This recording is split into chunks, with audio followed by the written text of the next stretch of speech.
여러분 안녕하세요. 오늘 영상은 이거 먹으려고 미국에서 한국 왔다의 다음 이야기. 미국 살다 한국 오면 꼭 하게 되는 것들을 담아봤어요. 먹는 것부터 쉬는 것, 촬영까지. 미국에서 못해서 더 그리웠던 것들 지금부터 하나씩 보여드릴게요. 한국 오면 제일 먼저 찾게 되는 건 역시 과일이에요. 특히 딸기. 미국에서도 딸기를 먹을 순 있지만 향은 좋은데 맛은 없는 그 딸기요. 매번 속았던 기억 다 있잖아요? 근데 한국 딸기는 한 입 베어 먹는 순간 바로 느껴져요. 아, 나 한국 왔구나. 그리고 절대 빼놓을 수 없는 홍시. 이번 한국에서는 거의 1일 1홍시, 2일 1 딸기 박스 했어요. 이건 진짜 계절 지나면 너무 아쉬워서 최대한 많이 먹고 가게 되더라고요. 참, 껍질에서 쏙 빼먹는 한국 포도도 먹고 싶었는데 여름 과일이라서 못 먹었어요. 대신 포도가 들어간 봉봉 음료수를 사 먹었답니다. 근데 포도알 개수가 왜 이렇게 줄었죠? 과일로 한국 도착 실감했다면 다음은 한국 오면 꼭 들르게 되는 그곳이죠. 한국 오면 무조건 가게 되는 곳, 마트. 신상 과자도 구경하고 아이스크림도 종류별로 하나씩 담을 수 있어서 이 시간이 은근 설레요. 미국에서는 아이스크림을 한 박스로만 사야 되니까 여러 맛을 골라 먹는 게 거의 불가능하거든요. 한국에서는 이렇게 하나씩 골라서 취향대로 먹을 수 있다는 게 너무 좋더라고요. 과자 너무 많이 사는 거 아니야?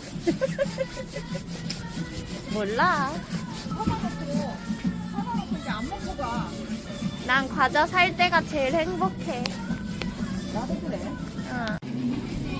프레시베리도 맛있는데. 여보, 프레시베리도 맛있잖아. 근데 프레시베리까지는 필요 없어. 여보, 딸기 좋아하는데 이건 빅파이가 아니. 있어. 아, 빅파이. 프레시베리 여기서 더 과자를 사는 게 사실 난 좀 부담스러워. 그래? 미안. 아니, 여기서 과자를 좀 더 사는 건 부담이시라면서요. 네, 하지만 이런 건 좀 또 다르죠? 초코파이인데 몽쉘 같은 건가? 그러니까. 과자를 신나게 샀어요. 누가 봐 먹을게. 그래. 다행이다. 누가 봐 다 버리지 않아. 근데 한국은 마트만 위험한 게 아니죠? 요즘 유행 디저트는 더 위험합니다. 한국에 오면 유행 디저트도 그냥 못 지나치는데요. 잠깐 한국을 비운 사이에도 새로운 디저트가 계속 생겨서 따라가기도 바빠요. 이번에 한국 간다고 하니까 친구들이 두쫑쿠는 꼭 먹어야 해 하면서 직접 사다 주더라고요. 제가 직접 산 두쫑쿠는 실패였는데 친구들이 사준 건 다 성공. 미국에서 왔다고 맛있는 거 맛보여주려는 친구들의 정성이 느껴져서 더 감동이었어요. 이렇게 제대로 된 두쫑쿠를 먹고 나니까 미국에서도 한번 만들어보고 싶어졌어요. 조만간 두쫑쿠 만드는 영상 올려볼게요. 그리고 스초생을 이은 두초생. 예약도 그렇게 힘들다던데 도련님 찬스로 먹어보기 성공했어요. 촉촉한 빵 안에 바삭한 카다이프랑 피스타치오 스프레드가 가득. 겉은 촉촉, 속은 바삭. 왜 이렇게 인기 많은지 바로 알겠더라고요.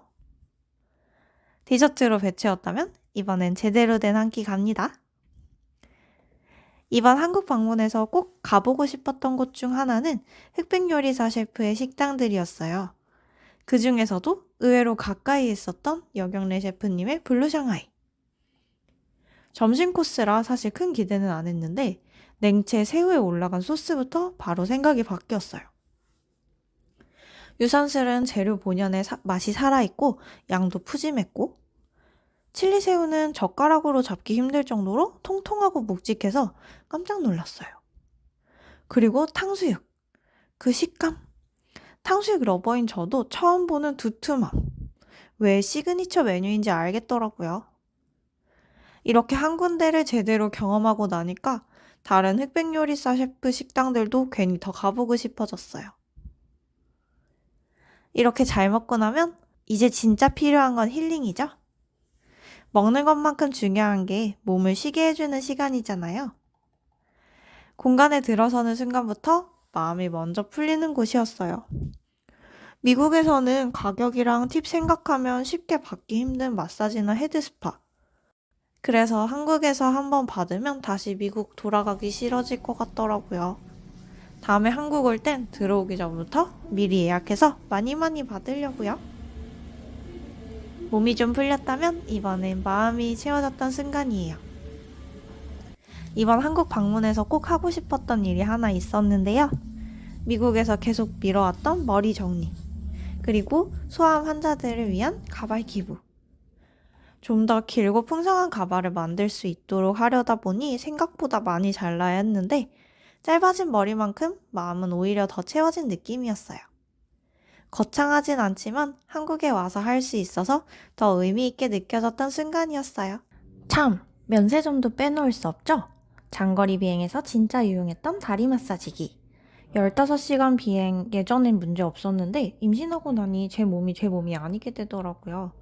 그래서 돌아오는 길에 면세점에서 종아리 마사지기를 구입해서 비행기에서 정말 유용하게 썼어요. 이륙 전에 압박 스타킹 입고 다리 조금 아프다 싶을 때마다 바로 마사지 했더니 좌석 업그레이드보다 더 도움된 것 같아요.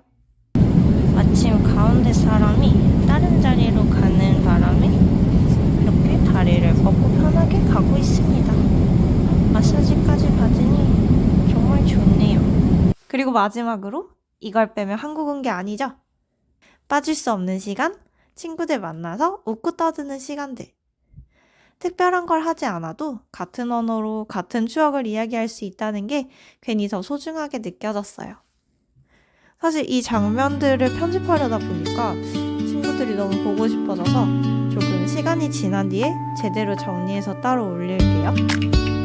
한국에 오면 결국 기억에 남는 건 이런 순간들인 것 같아요. 다음 영상에서는 한국 오면 꼭 가게 되는 병원 이야기와 또 다른 일상으로 돌아올게요. 오늘도 함께